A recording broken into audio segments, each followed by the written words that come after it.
Democracy will not be complete if it's not associated with good governance and welfare for the people and the citizens. And of course, I'm sure that's why the drafters of the 1999 Constitution made it very clear in Chapter 14 that security and welfare of the citizens shall be the principal purpose of government. While we can say it is not yet uhuru for Nigerians because of the harrowing experiences we have gone through in the past, we can't say that we are enjoying some forms of democracy.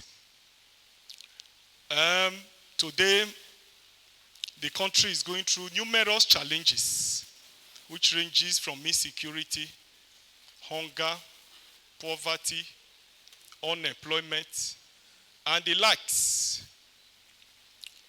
Just last week, the Bureau of Statistics put our inflation rate at 20.5%. Which means that actually going through harrowing experiences. But today,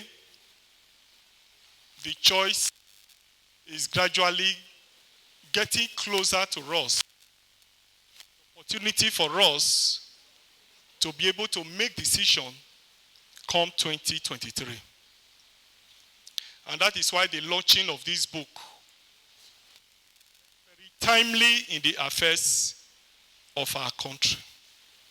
Because reflecting on for June 12 was also a struggle in Nigeria. And it is our hope that come 2023, Nigerians will be able to make the choice that we put Nigeria on the right path of development and growth.